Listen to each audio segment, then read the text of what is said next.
Now on 97.3 The Fan.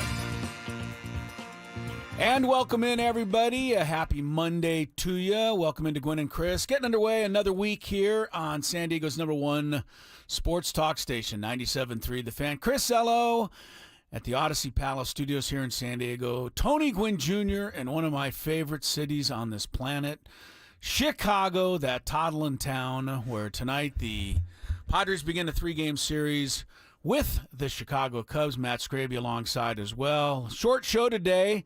Padres and Cubs get underway at 4:30 this afternoon, so we'll have our pregame show about 90 minutes from right now. But until then, chance to talk, chat a little bit with all of you out there. And Tony, let's leave yesterday aside for the moment. All in all, a good weekend for the Padres, not the least of which was highlighted by the acquisition of Luis Arraez, who delivered immediately upon arrival.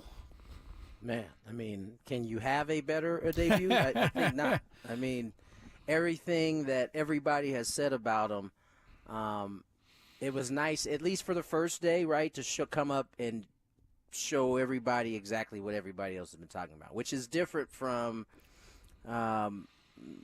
the Soto trade immediately, which was different from the Clevenger trade immediately, which, you know, some of those took a little bit of time before you started to see what everybody was talking about.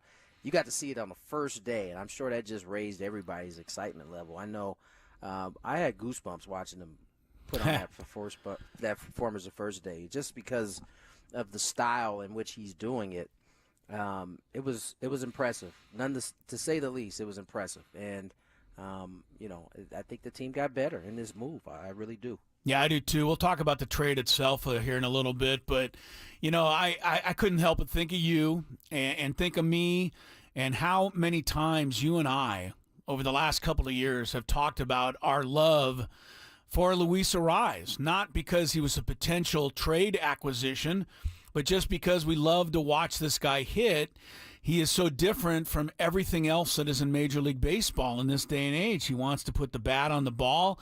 He wants to hit line drives. He wants to spray it all over the field. I find it to be incredibly refreshing in this day of analytics that there's still somebody out there who seems to care a little bit about their batting average. And I remember the very first time I heard of Luis Arraez, you brought him up on this show. It was a couple years ago. The Twins and Padres were playing, and somebody you knew said, "Hey, Tony, I'm curious for you to watch this guy bat, Luis Arraez, because he looks a little bit like your dad." And I think your response at the time was, "Who's Luis Arraez?" You know, you'd never even heard of him. And, you know, now from there to here, now he's our guy. He's a Padre, and we get to watch him every day. Yeah, man. It is, you know, 2-3 years ago I hadn't heard of Luis Arraez. Right. And all of a sudden, I get a text. I can't remember who it was in Minnesota. Somebody who had seen a lot of them. Yeah.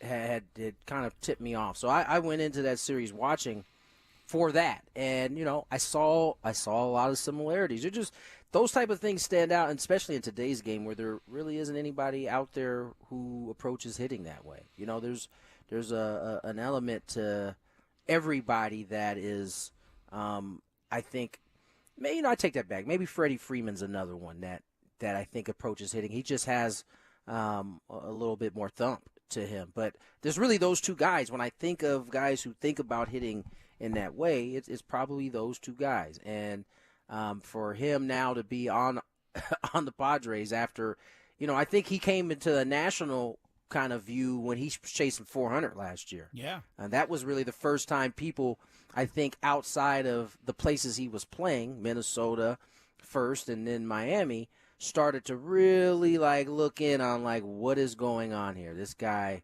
is doing, you know, we're having the conversation here in what was that, June? Yeah. At the time last year, we're having this conversation, and it's like we haven't had this conversation in quite some time, and in San Diego especially, that, you know, that conversation usually revolved around my dad. So it was very it was cool that the Padres made the move. And then it was extra cool to see him come out first day and put on a show, basically. Oh, no kidding. He put on quite the show Saturday, 4 hits in his first 4 at-bats.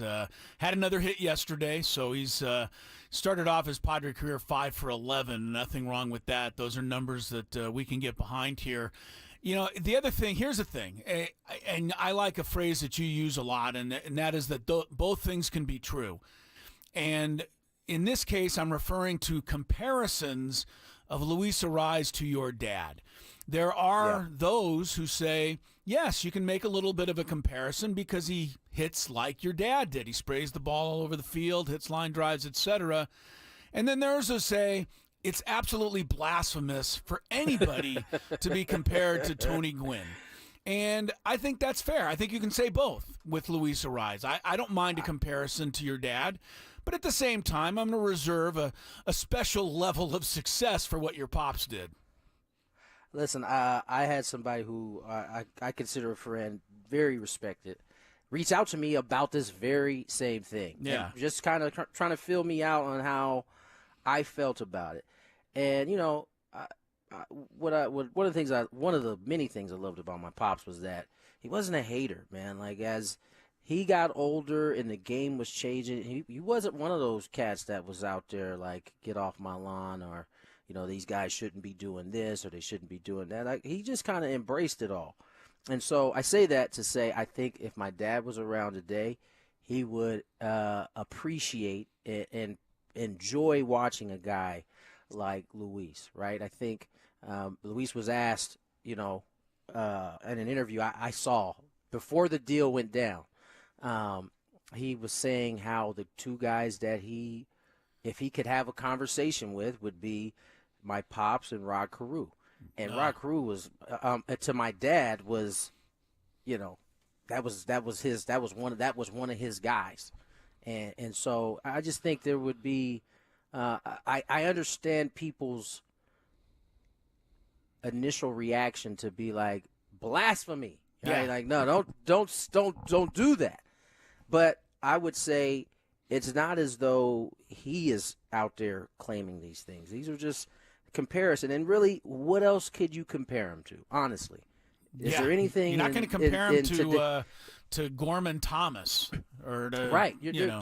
Or even in today's game, is there somebody in the last 15 years that you could compare him to? Last 20 years that can't you think of too many. To? No. There aren't any. So I think it's a natural comparison, especially now that he's wearing a Padre uniform. Yeah. It's only natural that people are going to go that route. Now, listen, I think ultimately the next 5 years, 10 years, well, my dad played 20 out. This is his 6th season, I think. The next, 14 years will determine how we move the conversation forward. But for now, I don't see a problem with it. Their numbers, when you put them side by side, from a strictly a hitting standpoint, I want to make that clear. They're almost identical. Isn't that crazy? They're almost identical. Yeah. My dad did a lot of things on the other side of the ball that may make him a separator. But in terms of just hitting, I don't think it's unfair to have it. Now, it may be unfair to Luis. That's right. It's a lot of pressure. Putting all of that on him, but I personally don't get offended when I hear the comparison, because it's fair. It'd be different if the numbers were not close or there was some discrepancies. When you put them side by side, first 5 years, they look very similar. They do, now, and to me, anything that brings your dad back into light is a good thing for baseball. So I have no problem with it. I don't think anybody out there is going to be surprised to hear or can't tell that we're excited, both Tony and I, with the acquisition of Luis Arraez. I guess the question then arises, was the trade good? The Padres did have to give up 4 prospects in order to get him. A couple of them are guys that you know of. Nathan Motorella had a nice little spring there. Dylan Head has done some things.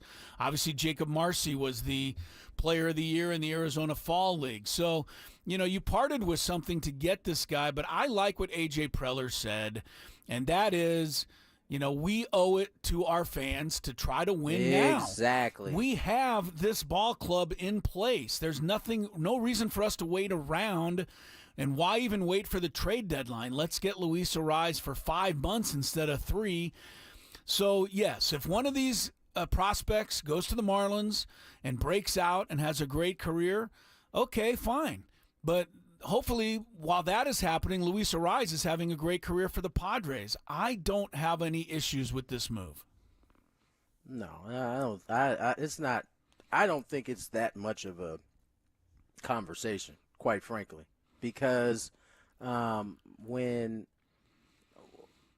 I sit back and I think about it, right, the folks in San Diego have endured a lot in terms of, the product that was out in front of them, right? And they took the one thing I've always said that was so good that Peter and Ron did at the time, Ron Fowler and Peter Seiler did at the time, was they were very honest about what was about to happen as they took over, right?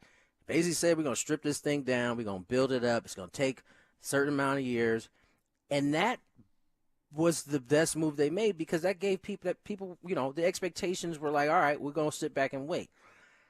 That was what, 5-6 years before it started to take, somewhere around that time. Yeah. And we got to experience some winning. I would say that it is too early at this point to then go the other way, right? Because if you're not trying to win it, are we just sitting in the mid area right here? Is that what it is?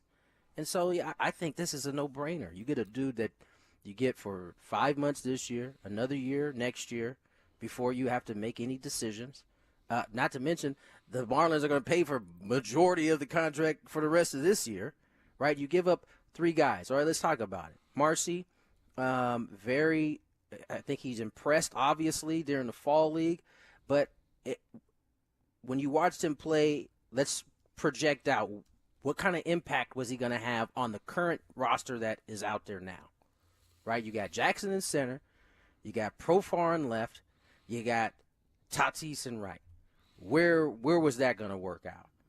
Right. And even if he came up and played left field, let's say Profar got cold all of a sudden, is his impact going to be that much more than what Profar has done to begin the season? Doubt it. I don't think so. And then so you go to Martorella, who was I thought a terrific hitter. I enjoyed watching that young man swing the bat. But where was he going to play? You going to bring him up to DH? Like, and those guys probably weren't going to be ready until next year at the earliest. Dylan Head, I think, is probably the most talented of the 3. Right. He's still 3-4 years away. Yeah. So if the timeline it makes sense from a timeline standpoint if you're trying to win now. Oh, you know me, Tony. I always like to win now, and prospects are just that, prospects. We'll see how these guys develop. There's probably a C.J. Abrams in there somewhere waiting to happen. But in the meantime, maybe. But in the meantime, we're getting, Luis Arraez now. And, we get him for the next several years. So I think it was a no-brainer, too. The Padres needed to fill that spot. So. And with all due respect to the likes of like an Adam Frazier who was leading the league in batting when the Padres acquired him. Right. Arraez has been doing this every year. He's a lifetime 324 hitter. Mm. Lifetime. So nice. that we talked the things that the thing that people loved about my dad was the consistency. You knew what you were going to get. This is the closest thing in the league that you have to that, outside of Freddie Freeman. Can't wait to watch this guy on a daily basis starting tonight in Chicago. Tony, got a few minutes here in our first segment to underscore the fact that Luis Arraez does not pitch. He's not a starter. And in that vein, the starting pitching continues to carry this team. You had 4 really good starts in a row. And guess what? Yep. You won 4 games in a row. And then all of a sudden you had a bad start. And Matt Waldron didn't have it. Look, everybody wants to, that's it for the Matt Waldron experiment. Come on, that's ridiculous. It's absolutely ridiculous. That's crazy. He had a really lousy day. There's no question about it. Did not give his team a chance to win that ball game. But, again, the starting pitching is going to be crucial. Joe Musgrove goes on the injured list here. It's going to be up to Darvish. It's going to be up to Cease, Michael King. These 3 guys are going to have to pick it up here over the next few weeks until, No Joe gets back. And we'll watch the starting pitching because the Padres are going to go as far as it takes them. I can't really say much different. I think that's exactly right. Uh, for all the good news that it was with Luis coming over here, it wouldn't be a Padre way if we didn't have some type of bad news to throw on top of it, right? But Sure. yeah, but I think you described it right. I mean, and I said this last week, said it 2 weeks ago. The Padres are going to go as their pitching and defense goes. We go back to that week, that L.A. Milwaukee road trip went terrific, good starting pitching.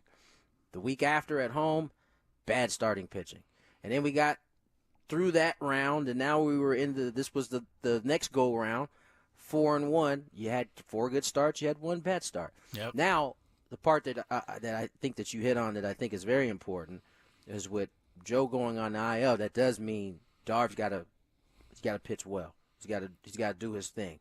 That also means Cease has to continue to do his thing, and Michael King is going to have to pitch like he did that last start. Like when somebody goes down and your team is dependent on it, those 3 guys, they got to basically be short things, right? Because you're missing one of the supposed short things that you have, right? Or at least you feel good about what's going to happen at the end of that start. And so now those 3 are going to be the highlight, basically, as Joe tries to get himself back healthy again. Yeah, I tweeted it out today, so for those who didn't see it, but Padres in their 18 wins this year, starting pitching 2.90 ERA. In their 19 losses, starting pitching 6.20 ERA. As I wrote in the tweet, I think I have it all figured out. We just need the good starting pitching, and we will win. Hopefully they'll get it tonight from Darvish. We are underway. Like I said, a short get-together today. Tony will be in and out. He's got to get ready for the broadcast. Padres and Cubs, Darvish on the mound, start of a key 3-game series. We'll be here for about the next 75 minutes or so, talking with you up until the Padre pregame show. Chris Ello, Tony Gwynn Jr., Skraby's here somewhere. We'll dig him out of the corner and get him involved as we roll along here on San Diego's #1 sports talk station, 97.3 The Fan. Did you know that you can now listen to all your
seemed like That was very a rather haphazard. abridged version of the lineup intro. Let me do this again. Chris even prepared me for this, so this is my problem.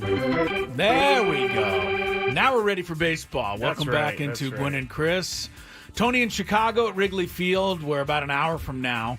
Well, not an hour from now. A couple hours from now, the Padres and Cubs will get started, but Sammy Levitt will have the pregame show about an hour from right now. So it's Chris, it's Skraby over there, who did not even duck in a hello in the opening segment. You guys So were we welcome you cruising. to the proceedings, sir.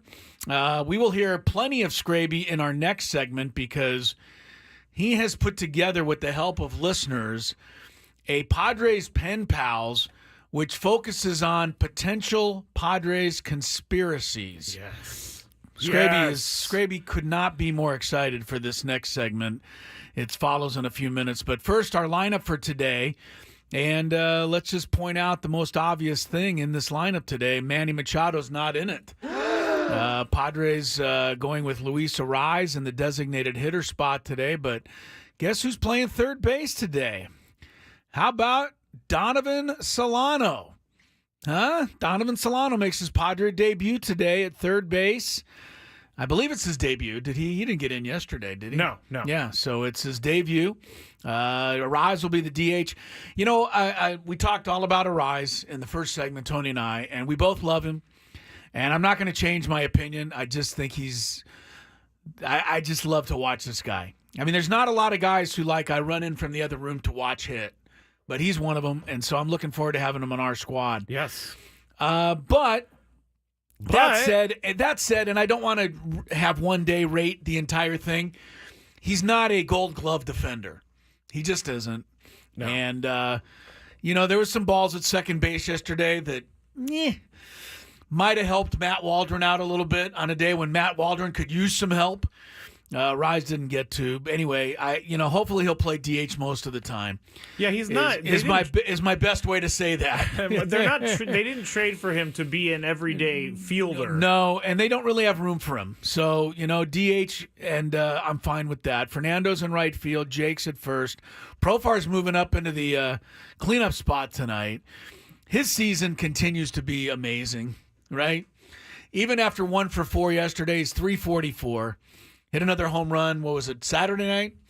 They all blend together. Those They did. They put a wins. bunch of runs up there. Profar, my goodness, he continues to be amazing. Bogarts is back in there at second base. Solano makes his Padre debut, batting sixth. Hassan Kim at short. Luis Campusano and Jackson Merrill. That's the 9 for the Padres today. I've already had a couple of conspiracy theorists thinking Manny's shoulder is hurting. Or And elbow. his elbow's hurt now. Let's just take it at face value. They're giving him a day off. Tony just texted us saying that the manager is going to speak in like 15 minutes, so he'll let us know. If there is anything, then we'll hear about it from Mike Schilt. It is a little curious that Manny's out of there on a day when a left-handed pitcher's starting, but Solano also bats right-handed. So to make his debut against a lefty, maybe that's not surprising. Darvish, Justin Steele, after some injury problems early in the year, makes a start for Chicago tonight. I mentioned in the open with Tony the starting pitching and just how, the Padres, it's so obvious. If the Padres get a good start, they win. If they get a bad start, they lose. It's almost as simple as that. Seems to be. I mentioned the 2.90 in the winning games, 6.20 in the losing game. That's more than twice as bad. And if you look at it another way, the Padres, in their 18 wins, have had 11 quality starts. So most of the games they've had quality starts, 6 innings, 3 or fewer runs. In their 19 losses, they've had 3. That's it. The only really good game that was pitched this year that I remember that they lost it was the Michael King game. Yep. Against the when he went Brewers. 7 2/3 innings, had a no-hitter for a while, gave up the hit in the 8th inning, and then the Brewers ended up winning 1-0. Other than that, they haven't wasted too many good pitching performances. They've just been bad when when they've lost. Well, when So they've lost, to me, you can put that all on the starting pitching, but to me, part of it is also on your offense. Everybody wants to, that's it for Matt Waldron.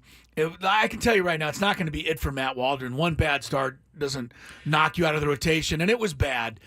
But every now and again, your starter's got to give up 5 or 6 runs. Your offense got to help you out a little bit. he's got a And I haven't seen 7.8 that. ERA over the last 4. He has a 309 batting average against, a 915 OPS. He's gone at least but he has gone at least 6 innings in 2 of the past 4 Well, let me starts. ask you this: who are you going to put in his spot? Randy See, that's Vasquez? the thing. No. I mean, Vasquez not is Johnny already Brito in Joe either. Musgrove. Randy Vasquez has already been called up to be in Joe Musgrove's spot. Yeah. And he hasn't exactly pitched, lights out in No. either of his 2 starts. No, he has not. So unless you're going to go with somebody completely unproven that you totally don't know, bring them up from the minor leagues. And I know all of you prospect lovers out there have a list of like 10 guys that would automatically be better than Matt Waldron. The only problem is you truly don't know that. You don't. So, The problem with Matt Waldron is he gets in trouble with the knuckleball, and then he can't get himself out of trouble with the knuckleball. knuckleballers are crazy. I mean, if they don't, crazy. if the knuckleball is not in the strike zone and hitters can lay off, then they can crush fastballs. But then they know, yeah, exactly. They That's- know exactly what's going to come. That's the life and times of a knuckleball pitcher. But, I just don't know. If you had a better option, I'd say go with it. There's but no I, better I option. don't know a better option right now. But here's something to underscore why you might want to make a change.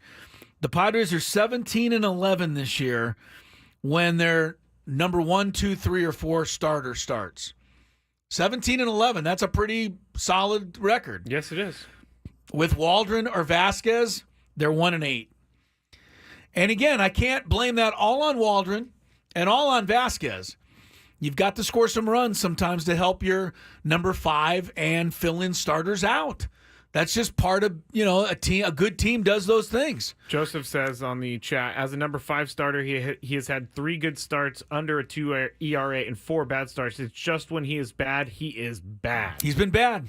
And, we'll see if the Padres, if they make a change there or not. I don't think it's going to happen, not with Joe Musgrove going on the injured list. All right, when we come back, conspiracies abound about A.J. Preller, Yes. about the Padres, Fernando, about the future of this baseball franchise.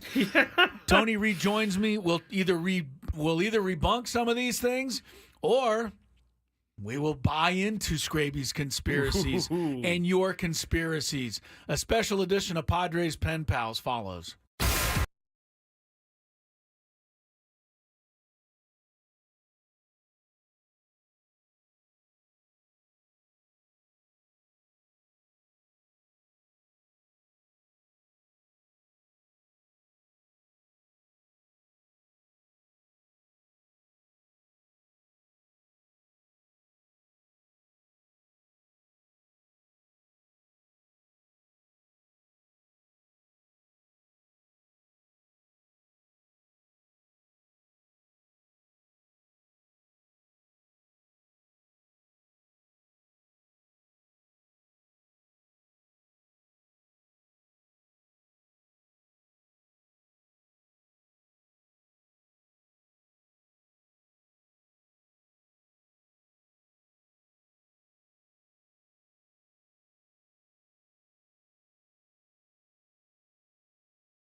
Download it today.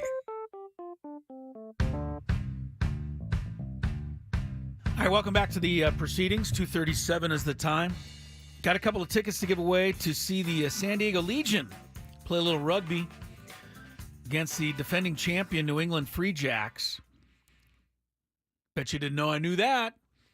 It's written on your paper. It is not. It's not? No. Oh, wow. It is Okay. not, but I All remember right. the Legion playing the Free Jacks for the rugby championship last year. And Look at you. coming up a tad short. Look at you.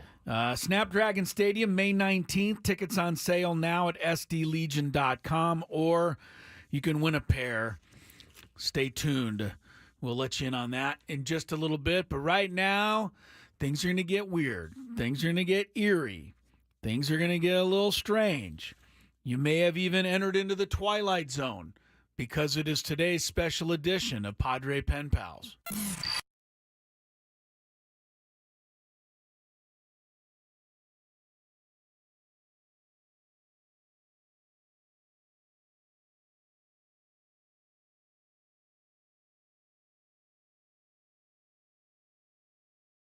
Seven-three The Fan. All right. So this is going to be a little bit different today. We've done this once before. It was actually one of Chris's favorite segments we've ever done on the show, and it's a conspiracy theory editions of the Padres Pen Pals. Did the Padres acquire an extraterrestrial while I wasn't paying attention? No, not an extraterrestrial. Well, we actually don't know that. That's Chris. good. Oh, We you love that don't know stuff. that. He loves that So stuff. I'm basically just going to read the conspiracy. Yes, they theory. could have an extraterrestrial on the roster right now, and we just don't know it. That's true. I mean, Fernando levitated that one day. You never know, Chris. Okay, all So I'm going to read it, and you guys say whether or not you think this is a dumb conspiracy or if the conspiracy has legs to it. So let's start with this one. I got to get my music going.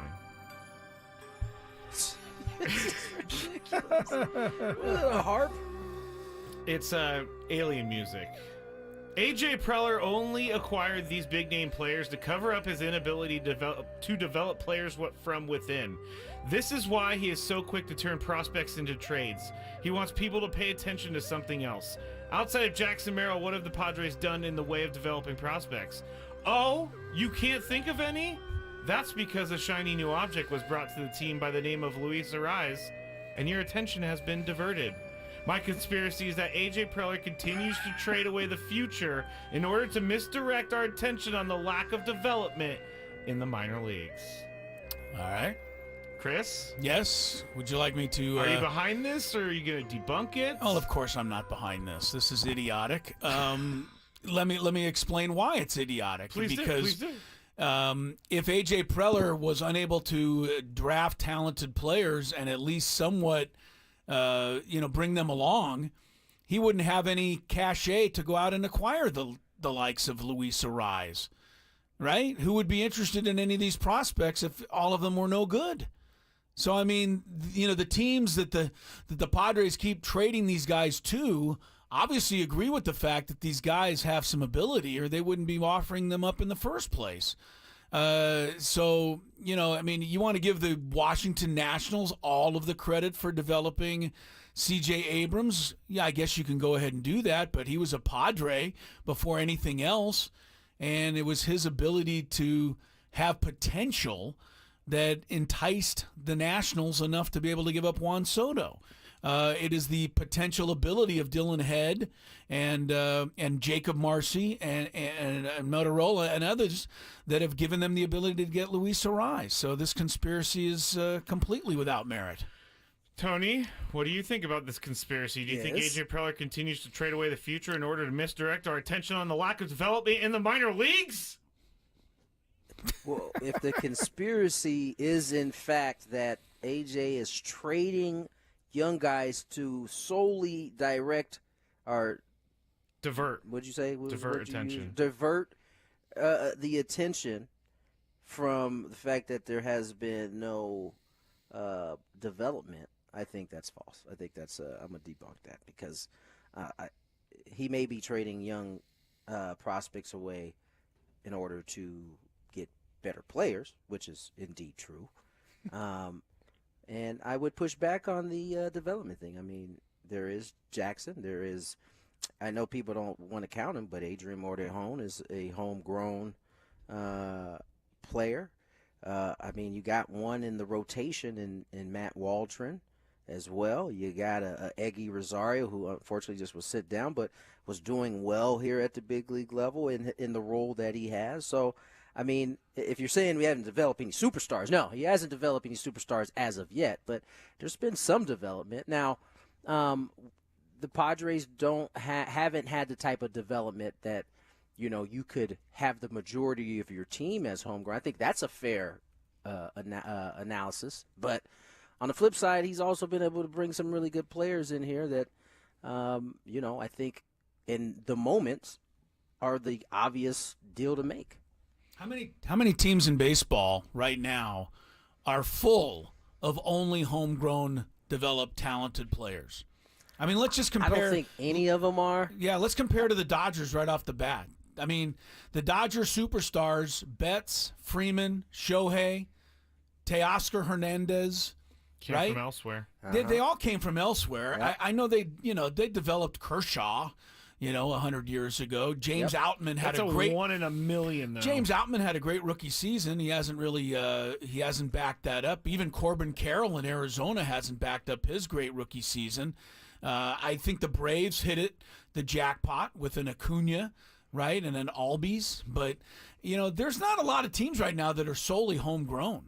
I mean, you basically get young players to acquire great established players. That's what good teams are doing. Third base. Who's third base? Riley for the Braves. Yep. Yeah, Riley, I mean, you got Harris. You got the Dodgers and the Braves do it better than they've probably done the you're talking best. about the two best. Sure. The two best, probably. Yeah. Outside of that, I mean, you develop what you have, unless you can use what you have to get better. And that's the route that the Padres have chosen. Now, I do think in order to have sustained success, you're going to have to eventually have some homegrown guys, right? So that it kind of resets you. You don't have to spend as much, otherwise. Or, I mean, this route that the Padres have gone, can work. It has got them in position to win. It's just a different way of going about it. All right. Lots of discussion about a conspiracy I will theory tell that you was one thing idiotic, Chris. Yeah, it was idiotic, but the music was eerie enough to get me thinking along those lines. Okay, well, we have 3 more to go, everyone. It was. Okay, let's see what we have now. It's kind of strange how all the guys who got their payday are the ones struggling. I love Joe Musgrove, but he hasn't pitched to the same level. Manny Machado does many things, but he's not clutch. Darvish can't even go a month without a strained neck. And Toddy was suspended and injured. Jake Cronenworth might be the only one living up to it. Actually, Suarez too. The conspiracy is this. The executives, Is this all in the question? This is the question. I don't know why I have to talk like this. Oh, you do with this music. The executives decided to extend the fan favorites in order to keep season ticket sales up and the sales pitch to the fans that each year brings hope. The organization prioritizes lining their pockets over winning. Tony? You know what? Let's go back to the old way. How about that? I think that's basically what this question says. Otherwise, What do you mean, anything like, else back looks in the- like you're lining. Let's go back to Oh. like fire sales. Yes, okay. Let's go back to that. Yes. Because that being ownership wasn't awful. trying to line its pockets at all. Right. Only this ownership is trying to line its pockets. That's a good point. Exactly. That's a good point. Yeah. So this is another weak conspiracy put together by whomever. Yeah, well, I heard it at AA, so. Yeah, well, that's about where this one figured to be born I out hope of. he's not listening because he legitimately believes this. And I'm like, I don't know that I can get behind this one, look, dude. look, I mean, he's saying that Jake Cronenworth is living up to it. I mean, last year Actually, Jake Suarez, Cronenworth too. wouldn't have been on that list, right? Yeah, that's true. Yeah. Well, but this is a new contract for Jake. So No, last year was no, the I don't this know is the that- first year. Oh, I see. But it was the pressure I don't know was that getting Suarez to him then last qualifies then. year. Yeah. Why? Arnold Suarez qualifies. He took a half a season off last year more than half the season off before That's he was true. ready to roll. He was in Mexico vacationing Sorry. for the first half of the season. No, I'm just kidding. He was injured.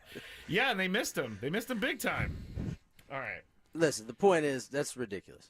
The point is that's ridiculous. And we still have 2 more to go. I know. We might actually this next one might actually be the most ridiculous of them all. Oh my So, goodness, I yes. can't wait. Can't wait. Why doesn't the team come to Fernando's rescue after a pitcher tries to saw his head off? I think this tells me the team isn't that in on Fernando Tatis Jr. No one gets angry. No yes. one gets up and out of the dugout. this. My conspiracy is this. The team is quiet quitting on Fernando Tatis Jr., Chris. All right, As opposed quiet to loud quitting. Do you That's know a what, new- no, do that's you a know new what quiet phrase. quitting is? It's That's where a new you, phrase to me. you do your No. bare minimum work so that you don't get fired. I get what I get what they're going after here. Mike Schilt, I believe, came out just the other day and said he's getting a little tired of it. About the only thing you can do is knock somebody down on the other side every Sorry. time. Thank you. Every time the Padres knock somebody down on the other side, nobody seems to pay attention to it. I'm going to just say this about Fernando and the high tight thing with him. Number one, that's how people have to try to pitch him. They have to try to back him off the plate. So he's going to get some inside pitches. Number two, Fernando dives out of the way with a little more flair than most players dive out of the way. You I mean, he he- doesn't need a matrix? He truly does. I mean, there's some of these pitches are real close, and it's easy for me to sit here and say Yeah, I wouldn't get yeah. out of the way, and I'm not in that batter's box. But Fernando augments it a little bit. I don't know. I think the Padres do care about each other and have each other's backs. And I don't know, how many times has he actually been hit this year? You know, I think if you plunk him a couple of times, you're going to see some reaction and some retribution for it. But it does stand out whenever there's a high tight pitch to Fernando because he hops out of the way pretty good. Tony, But I think the team does care about supporting I think him. are they quiet quitting on Fernando? I think Chris is onto something a little bit in terms of Fernando getting out of the way. Although I will say the one that happened most recently, that was legit. That ball was aiming at his face. Yeah. And I thought he honestly concussed himself when he fell, because I think what it was the helmet kind of flew off and hit the ground before he got to it. But I thought he hit his back of his head on the ground when he went down. Nonetheless, I say that to say Chris is on to something else too. If he gets actually hit, there will 1,000% be retaliation, because it's hard to retaliate for something that didn't actually happen, right? Like, it'd be one thing if they threw the ball behind him. They're just running it up and in, and you know, he's had to get out of the way. Now, I'm not cool with anything above the neck, and some of these have been above the neck. But they do have to pitch him in, because if you let Fernando just have free reign of that whole area, you're going to be in trouble. Like, he's going to dominate that series. And so what you see is teams do this often is they run it up high and tight. When Fernando's good, he gets out of the way of those, and then he lays off the soft spin down and away. And once he starts laying off of that, what they do inside won't matter, because he's gonna own the rest of that rectangle that you see on your screen. So I do think they got these teams, you know, who that understand they got to pitch him in. They do got to do a better job of keeping the ball, you know, around the chest area versus at his head. Like, this is the big leagues. These guys don't care how hard they're throwing. They all should be good enough to be able to command that piece. And if not, don't feel no way when the Padres end up throwing something back, because it's going to happen. Now I could hear it in Mike's voice when he was talking about it the other day. Yeah. So, you know, and then when that happens, I don't want to hear anything about, you know, it's archaic and, you know, this is not how baseball should be played, and this. I don't want to hear none of that. Like, it's all fun until you get hit by one of them. right now. Yeah, so. you're calling for it right now. Does anybody? Saying, no, and that's the interesting thing, though, is when this happens outside of here, everybody's like, you know, you should be throwing a baseball at somebody. Like, you know how many times we had to have that conversation on this show? Yeah. But yet now, you know, our guy is now being put on his rear end a little too much more than we like, and that's going to be the result. So, you know, there's going to have to be some hypocrites that have to just eat it because the Padres are. I'm telling you, he ain't got hit yet. If he gets hit, it's 100% happening. But I won't be surprised if it don't even take him getting hit. Like that's how often it's happening. I truly believe that Mike Schilt is going to be. He's a guy that I would take into the back alley with me. Honestly, this guy's he's got a lot of dog in him, and maybe the bark hasn't or the bark has exceeded I saw the bite the bark so that far. one time he got kicked out with Jerks and Profar. When he got kicked out with Profar, he gave you a little idea what he's capable of, and I think teams better beware a little bit. All right, we need to get. It seemed like he made up some curse words in that. They had to blur out his mouth on high heat. So did they really? So he must have been saying some good stuff. Good for him. All right, last and final one. There is something I have noticed about AJ Preller and some of the roster decisions he makes. It goes back to last year when he left Matt Carpenter out of the roster for no reason in my eyes.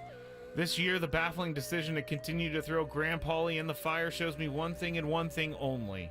He wants to prove he's the smartest GM in the league. And by forcing these guys on the team or in the lineup is at the detriment of the team as a whole.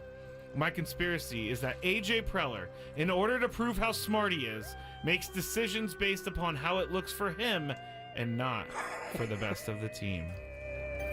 Okay, so clearly the previous guy and this guy aren't talking, because one guy is pissed because we're sitting off prospects elsewhere, and this guy is pissed that we're actually bringing guys up that we've developed and playing and them. put them into the line. Yeah, what are we doing?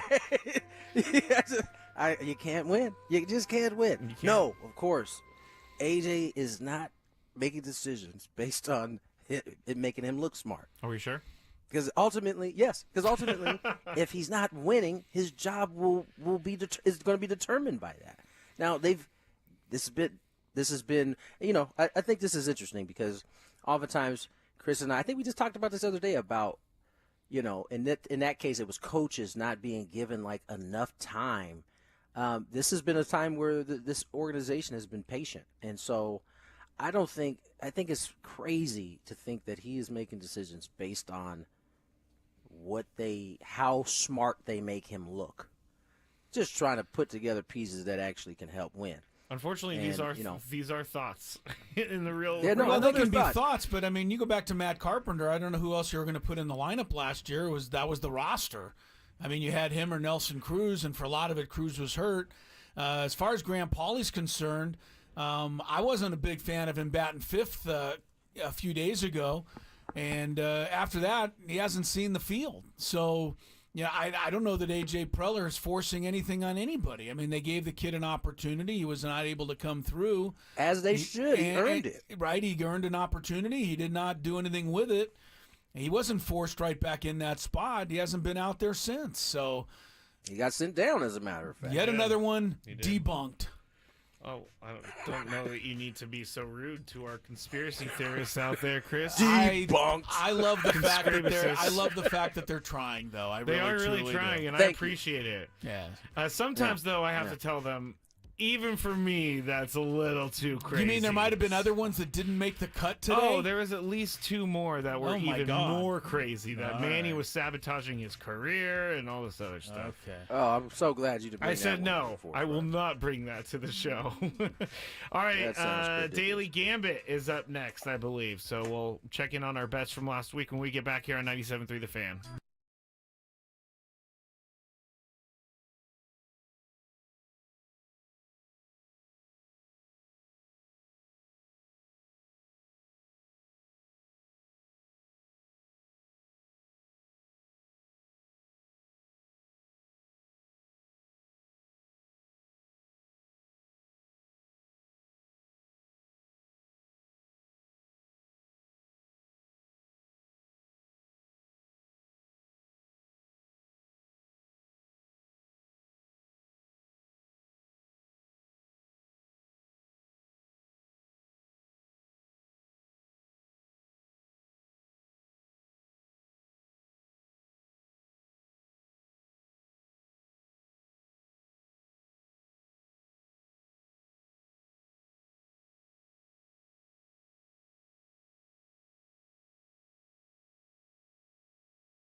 and Chris are just getting started. Sports talk it is. Your hosts, Tony Gwynn Jr. Top 5 characters, Scorpion. Get over here. and Chris Ello. In the audio, my goodness gracious. Can we start the show over again, please? It's time to get you up to speed on all things sports. Yes. With plenty of nonsense in between. Oh, look. Here comes our fearless producer. Gwynn and Chris starts right now on 97.3 The Fan. First of all, it's good he's been back. He's played back-to-back games, couple times now at third, and just made sense. We knew he was going to get a full day off at some point in this road trip. And just partner with him to figure out what that looked like and, listen to his body. And, if he's still, it sounds odd to say because he's been with us every day and taking at bats. But if you look at it from the field perspective and how much he's been on his feet and back-to-backs and the spring training progression for a guy that he's basically in kind of his second weekish in spring training mode. So, we, again, talked about what a day off would look like, and we would just continually keep the conversation open, and today turned out to be that day. All right, so Manny Machado, that's why he's not playing tonight. Thank you to Mike Schilt from him in Chicago at Wrigley Field. You'll hear more about that in Sam Levitt's pregame show at the bottom of this hour. Chris Ello, Matt Skraby together in our Odyssey Palace studios. Tony Gwynn is in Chicago with the Padres. They're taking on the Cubs today. Yes, Manny's not in the lineup tonight. Donovan Solano makes his Padre debut at third base. To the love of everyone out there. I haven't heard, there's two guys I've heard so much about, and the first one was Joey Gallo, when everybody wanted him to be traded to San Diego, and then Donovan Solano. Yeah, people are saying he's not Luis Arraez. Yeah, I don't understand it. He's all right. He might hit you 280 if you're lucky. That's pretty good. It would be fine. We'd take that. I don't know really how and when Donovan Solano's going to play, to be honest with you. Today, right. But, if you're going to give if you're going to give Manny a day off, then Solano's in. You're going to give Kim a day off. You can work Solano into the lineup that way. Yeah. But, Arraez, I don't think you're going to give him too many days off in the DH spot. No. Anyway, Donovan Solano makes his Padre debut tonight. Welcome back to Gwynn and Chris as we get rolling into the second hour of our program. I got a couple of tickets to give away to the San Diego Legion New England Free Jacks. Some big-time rugby action on May the 19th. Stick around. You'll get your chance to do that at the end of this segment. Also want to remind everybody the Padres taking on the Cubs here for 3, and then the Dodgers are coming to town. That's this Friday through Sunday. Make sure we all turn out, support the Padres. Don't let any Dodger fans come to the game. Create a true home field advantage. Limited tickets are available for all 3 Dodger games only for Dodger fans. Limited tickets available only for Dodger fans. Sometimes feels that way. Yeah, right. That's at padres.com/tickets. All right. Dodgers coming in. We have a Donovan Solano take. What do we from got? Nate. What's Nate got? Predicting that he's going to go 2 for 4 tonight with a double, a homer, and 3 RBIs. Okay, Nate. If you get that, then we'll check in with Spraby's conspiracy to see what you know that the rest of us do not know. Seriously. Yeah, that would be an incredible debut. That would be a nice night. But more importantly, Yu Darvish needs to pitch well because, as we've discussed already in the show, the Padres seem to win when they get a good start. They seem to lose when they don't get a good start. So Let's see what happens. All right, winners, losers, NBA playoffs. We'll talk a little bit about that and the rest of it in today's Daily Gambit. Do you like money? I think about money a lot. Do you like money without doing anything? Winning. Do you want to make money while watching sports? I think Washington is immortal luck. Washington! Woohoo! If you answered yes, this is your segment. Just don't blame us when you lose. Nothing is ever your fault. It's your game. Take it. Gwynn and Chris go through the top bets of the day in The Daily Gambit on 97.3 The Fan. Daily Gambit is our daily sports betting segment here on Gwynn and Chris. Please, everybody, gamble responsibly. I just looked in our fantasy baseball league. If Donovan Solano is already on a team, he is not, Chris, but he is on waivers. I don't see much reason to pick up Donovan Solano. I don't think he's going to. Our league, I figured, would have picked him up on the day that he was. I don't believe he's going to sign to. I don't think he's going to play enough to be a worthwhile fantasy player. I get it. All right, bets we made on Friday. The Orlando Magic and the Cleveland Cavaliers played. The Magic were 4-point favorites. Both of us chose the Cavs, and we lost. Magic won 103-96. I believe the Cavs closed it out yesterday, right? Thrilling Game 7. The Cavs were down 18 points in the second quarter of that game yesterday. Came back to win by 12. It was the largest comeback victory in the history of NBA Game 7s. Really? Overcoming an 18-point deficit. So good for Cleveland. Wow. They now get to play the Celtics in the second round. All right, that's not bad. First time the Cavaliers have won a series in over 30 years without LeBron James on their team. LeBron James. Yeah. Wow. That is pretty crazy, I got to say. Donovan Mitchell's all right.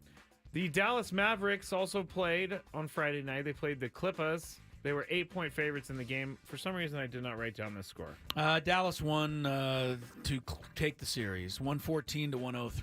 All right, so both of us lost that one, too. Yes, we did. The Clippers really go out with a whimper. I know that they've got the excuse that Kawhi Leonard was hurt, but I don't know where James Harden was. I don't know where Paul George was. Paul George had like one good game in that series. And, it's just the Clippers. They always find a way to make sure they don't get it done.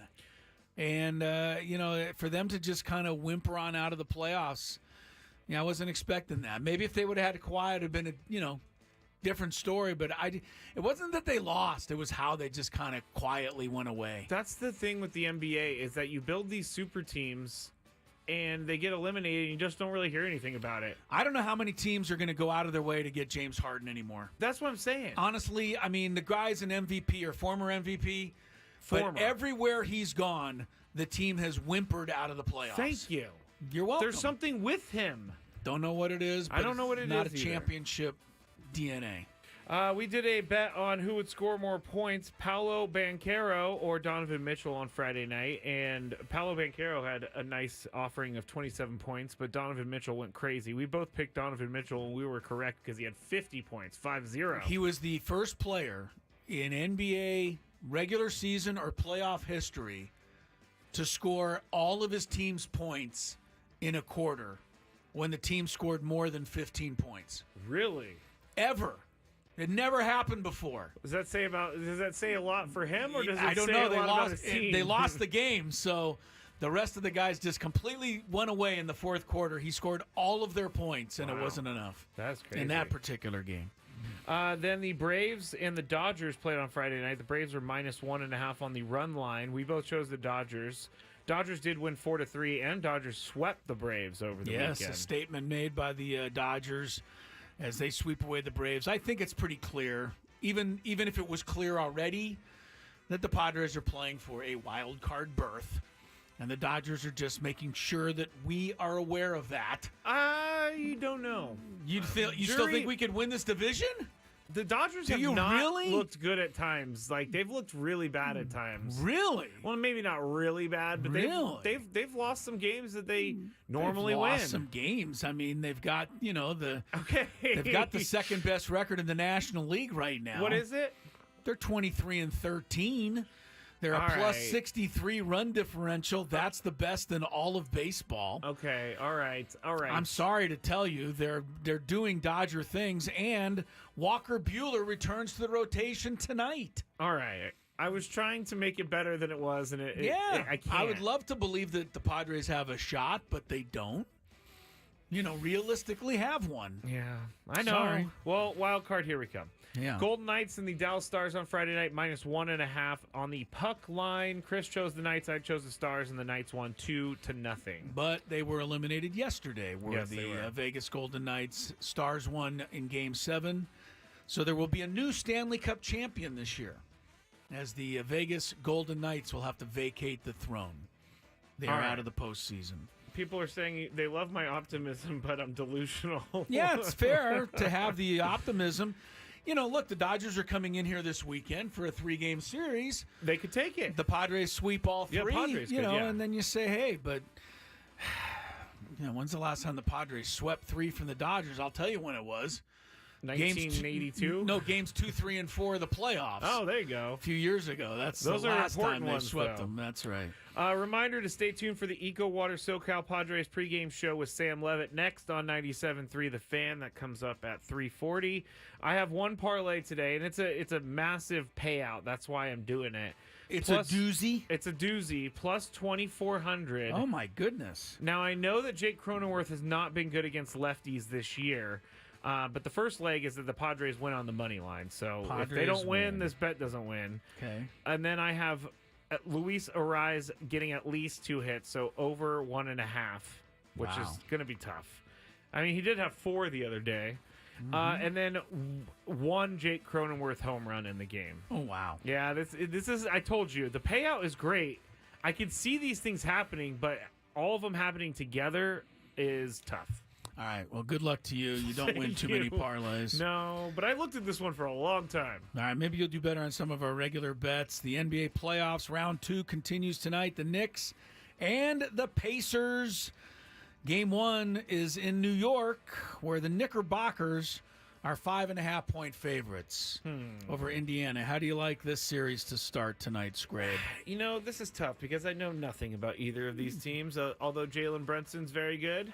I'm going to go with the Knicks. Going to go with the New York Knickerbockers. You guys have been talking trash about the Pacers all. I'm not going to talk trash about the Pacers. They did get to the finals of the in-season tournament, but I think they got a little lucky break. Let's be honest. The Bucks didn't have Antetokounmpo and/or Lillard. True. For that first-round series. True. This is a different animal. The Knicks are playing very well. 5.5's a lot because the Knicks play close games, but I'll stick with the Knicks in this one. Okay.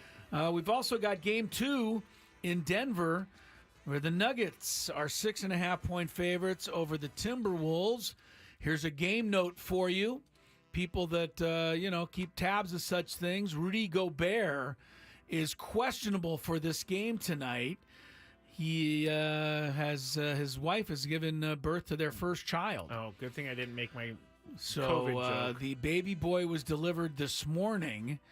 It's uncertain whether Gobert will get to Denver in time for this game tonight. Get there, Gobert. Well, I'm just kidding. It's I kind know. of, it's Pretty big deal. It's a pretty big deal. He's a pretty important part of the Timberwolves, but he's not as important as Anthony Edwards. I keep telling you how good this guy is.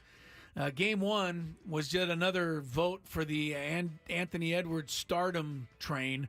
43 points to lead the T-Wolves to a Game 1 victory. I love Kermit. In Denver. Love Kermit. You like, is that what they call him? Well, Kermit? in the movie. Oh, he was Kermit in that movie. Yeah, they call him the Ant-Man now. Oh, they call him the Ant-Man. Yeah, Okay. Anthony Edwards, Ant-Man. A-N-T for Anthony. Yes, Ant-Man. I get All right, that, good. yeah. Anyway, who do you like Game 2? I like Denver this time. I like the T-Wolves overall, but Denver's a defending champion. They have to win Game 2 and even the series. And if Gobert doesn't play, then Jokic runs crazy I'm out gonna there. I'm gonna say Ant-Man. You're going to stick with the Ant-Man. I'm gonna take Ant-Man to the Ant-Man's bank. been amazing. Yeah. He has really been good. All right, you mentioned Jalen Brunson. You will not believe what his over-under is for tonight's Game 1 for the Knicks. 35.5. 36.5. Whoa, I was over, I thought. That is a ton for any player in any That is NBA a game. lot. That is a lot. 36.5. You going over or under? He's been over 40 in the last 3 games. This still seems a lot. I don't know if I could do it. I'm going to go with it. You're going over. Yeah, I can see it happening. Okay. The Pacers play no defense. They don't even want to defend. They just want to get the ball and go down the court and try and score themselves. But I'm going to just play the odds here. 36.5 is a ton of points. So I'm going to go under. All right. Into the NHL we go. Game 1 between the Florida Panthers and the Boston Bruins, Okay. Eastern Conference semifinals. Now, last year, Boston had the historic regular season and then was ousted by Florida in the first round. And Florida went all the way to the finals. That's right. Yeah, okay. I remember This year, now. Florida's the top seed. Wow. So they're at home. They're favored by 1.5 goals over Boston. Bruins need some redemption. I'll take Boston plus the 1.5 tonight. How about you? I've always found it weird that the Florida Panthers are in Miami, so I'm going to choose Boston. Why? No, okay. Because what do you find weird about that? I just Where should they be? Hockey in Miami. Where should is the strange. Florida Panthers be? In Delaware? I mean, Miami's probably where they should be. There's already Panthers a team in Miami? Tampa Bay. Are there Panthers in Miami? I don't know. Are there Lakers in Los Angeles? There's lakes in Los Angeles, but not as many as where they originated. Yeah. So I'm going to go with Boston. You got it. All right, Walker Buehler makes his season debut for the Dodgers tonight. He hasn't pitched in almost 2 years. His over-under for strikeouts is 5.5. Oh, my gosh. As the Dodgers host the Marlins. Does he have a pitch count? I would assume he has a pitch count. I don't know. Scrape, your bet I'm here. going to go under. I don't think he's going to...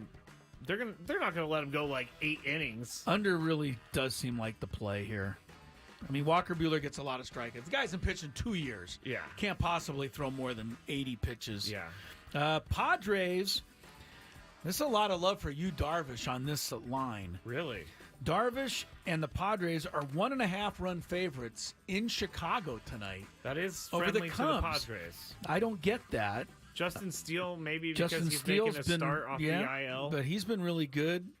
He was last year. Well, he hurt his hamstring fielding a ball on opening day. All right, you've been all over him for that. I'm going to take the Cubs. That makes more sense to me, honestly. Padres have been good on the road, but I can't give a 1.5 to the Cubs, who have a better record than the Padres do. I got to think that Justin Steele's not going to pitch well tonight, and the Padres are going to win by 2. Okay. There's our bets for tonight. We'll keep an eye on those. We'll keep an eye on Skraby's parlay. And now we'll give you the chance to win those tickets to see the San Diego Legion take on the New England Free Jacks. It is big-time rugby at Snapdragon Stadium, May 19th. Tickets on sale now at sdlegion.com. This is a rematch of last year's championship game, the Super Bowl of rugby. Okay. It was these two teams. They're replaying it here. All right. On May 19th, you can go. First person with the correct answer to this question, 833-288-0973, gets the tickets. Who was on deck when Bobby Thompson hit the shot heard round the world? Who was on deck when Bobby Thompson hit the shot heard round the world? First thing you need to know is what the shot heard round the world is. I didn't even know And that. then secondly, you'll have to guess who was on deck. I actually know this one. Very good. If you know out there, call in 833-288-0973. Go enjoy some rugby. First, let's check some traffic. You got Spiros. I'm on.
Hey, kudos to Dale out there.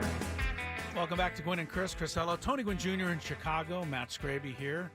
Odyssey Palace Studios. Dale, all over it with the that was a gimme, I think, on the trivia question. Even you said you knew that one. Yes. Most people know that the on-deck hitter when Bobby Thompson hit his famous shot heard round the world, maybe the most famous home run ever hit, won the Giants the pennant. I believe the announcer said the Giants win the pennant. Russ Hodges was the broadcaster. The on-deck hitter was Willie Mays. And we bring that up because today, happy birthday to Willie Mays. Nice job. His 93rd birthday.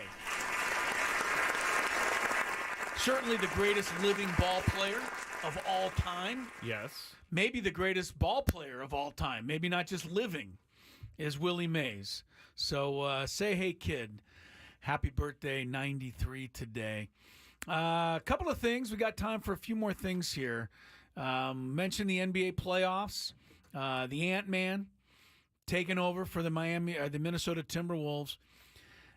Stanley Cup, we mentioned Vegas getting knocked out.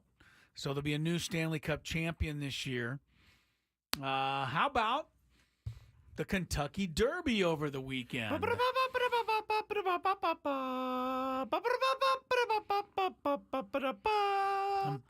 about ready to rumble out onto the track myself after that. Thank you for letting me. I've been very musical today. Yes, you're good.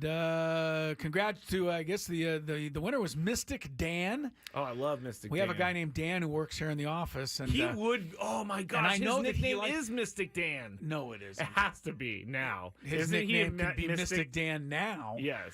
But I know our Mystic Dan, he likes to make a wager from time to time. If he was ever gonna make one, Saturday would have been the day. Yes. To bet on his namesake. Seriously. Mystic Dan came in at, I think, 17-18 to 1 to win the Derby.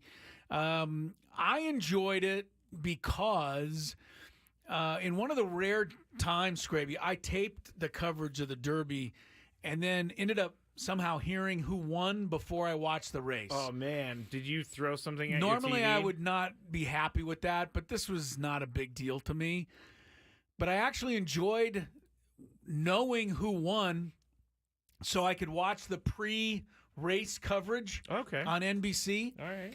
They must have paraded 30 different experts out there on the telecast. I know where this is going. Not a single one of them even mentioned that Mystic Dan was in the race, let alone, whether or not Mystic Dan would win. You would think one of those experts would be like, hey, I like this Mystic Dan. Just by accident, somebody would mention it. But it was that horse's name never came up, not even a single time. And I just got a kick out of the fact that every single person who NBC introduced, this guy and that guy's strategy and this celebrity and that horse person and that longtime Derby follower, and every single one of them was just flat out wrong. They weren't even close because they didn't even say, like, in a perfect world, in an upset, maybe Mystic Dan. Like, nobody even said that. In somewhere in a sports book, there's a guy going, you guys should really bet on Mystic Dan. I'm telling you, Mystic Dan is going to win. Somebody had to bet on him. He was 17 to 1. Like, if he was 150 to 1, then I could understand nobody picked him. The disrespect shown to Mystic Dan was disrespected. And I will tell you this: if you're a horseman or a fan of horseman, that's what they call people who deal with the work in the race game. Sorry. Horseman. If you're a horseman or you're just a rail bird, you follow the races. One thing is still true in horse racing: the shortest distance around the track is along the rail. And if you watch the Kentucky Derby, Mystic Dan ran the entire race on the rail. He never came off the rail, went all the way around, and he ends up winning by a fraction of an eyelash. I actually have the call if you want to hear the little bit of it. Yeah, I wouldn't mind hearing it, but just to tell you, he won by a fraction of an eyelash, and I guarantee the horses that came in second and third had to run a lot farther distance because he ran the rail. They had to run outside. Why is there? So I guess because he got the rail. Yeah. I mean, give his jockey credit. His jockey got him on the rail at the beginning. He never left the rail. He found a little opening on the final turn right along the inside there. And Mystic Dan needed every step to win this race. All right, let's hear the end for fun. Yeah, this is Kentucky somewhat Derby down the call. speed, or down the straightaway. Down the stretch. Final 16, Forever Young, Sierra Leone is coming. These three coming down to the wire. Who's it going to be? Oh, it's a photo of the Derby. Oh, it's a photo. Was it Mystic Dan or Wild? A photo finish in horse racing beats out a photo finish in car racing because these are actual live things that are racing. This was a photo finish. I will say this. When I watch a race now, this time again, I said I knew who won. Yeah. Ahead of time. Had I not known who won, this would have been one of the rare photo finishes where it really was kind of difficult to tell. That's how close it was. A lot of times they say photo finish just to make it a little more dramatic. Yeah. But we all know who won. This was really, really close, and he won it by a fraction of a fingernail. So good Kentucky Derby this year. And then word comes today, which is bad news for horse racing. They don't know whether Mystic Dan's going to run in the Preakness or not. And, you know, why? I mean, well, the horses don't recover that well anymore. I mean, it's a 2-week gap. You got to be able to come back, bounce back, travel. And, you know, it used to just be automatic. You went for the Triple Crown. Now they're more concerned about the health of these animals. Well, that's a good thing. Which is a good thing. But it's bad for the sport because we want to see somebody try to make a run at the I mean, Mystic Dan's not going for it. Triple Derby. You never know. Mystic Dan, let's put it this way. He's the only one who can win the Triple Crown now. It's true. He is. Nobody else can win it. I saw a ton of Kentucky Derby coverage. It seems like the coverage of the Kentucky Derby gets bigger and bigger every year. It gets bigger and bigger, and the race in American society gets lesser and lesser. That's the unfortunately. Thing. Because when I was a little kid, man, it was a TV event. Biggest thing ever. You definitely watched it, and you knew who won it. Yeah. Now a lot of people, you really wouldn't even know. I honestly, the only reason I knew is because my phone popped up saying that the race has begun because there's a lot of coverage just for one minute and a half race. Like I said, they trotted everybody and their grandmother out there to pick the race on NBC. None of them said Mystic Dan. Final thing of the day before we get to Sam Levitt's pregame show. Do you know, without looking, don't look, who has the best record in Major League Baseball right now? Ooh, is it the Royals? It is not. It is not the Kansas City Royals. I'll give you another guess. It is the Philadelphia Phillies. All of a sudden, they've won 6 in a row. They've won 10 in a row at home. They polished off a sweep of the San Francisco Giants just a few moments ago, defeating the Gigantes. Is that a 4-game sweep? 6-1. Yes, a 4-game sweep, which knocks the Giants way down 2.5 games behind the Padres in the NL West. But the Phillies, 25-11 record, best in baseball right now. Bryce Harper hit another 3-run homer, second day in a row. Yeah. And Kyle Schwarber clobbered one off the foul pole in the 8th inning. I thought it was going to knock over the stadium. Me too. When he hits one like that, it's just like not fair. No, he just hits it out of the stadium. Way out there. I mean, it wasn't at the bottom of the foul pole. It was like at the very top of the foul pole. They had to go to replay. It was the whole thing. They had to go to replay because they couldn't believe anybody could hit a ball that far. That's true. So Philadelphia wins 6-1. Zach Wheeler was the winning pitcher there. Giants are scuffling. So they fall a little further in the NL West. Padres begin play 5.5 behind the Dodgers. Padres are actually now a half game behind. You would never guess for the final playoff spot, where the playoffs will start today. Who, not the Padres, but who would have the 6th and last playoff spot right now? Ooh, would it be? That's a tough one. That is a really. I'll give tough you the way it sets. The Phillies, the Brewers, and the Dodgers would be division champs right now. Okay. The Cubs and Braves would be wild cards. Okay. Who would be the 3rd and last wild card right now this minute? It can't be the Diamondbacks. It's not the Diamondbacks. They're behind the Padres, actually. Is it the Oh my gosh! I don't think you'll guess it. I think I'll give you 5 guesses. I don't think you'll get it. The Mets? Nope, it's Who? not the Mets. You've taken 2 guesses. You want to try 3 more? No, because I forgot we're supposed to get out of here. The Washington Nationals. Oh wow! Are currently don't tell people that, Chris. I know they'll get all C.J. upset Abrams. I know they get all upset at the Soto trade. The Nationals are 17-17. They're a half game better than the Padres. Padres will try to rectify that tonight, taking on the Cubs. Sam Levitt's pregame show. He'll explain why Manny Machado's not in the lineup tonight.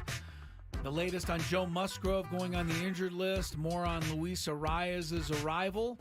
We'll be back with another short show tomorrow. Don't miss it at 2 o'clock. For Skraby and Tony Crisello, enjoy Monday Night Baseball. Bye. Coming your way next.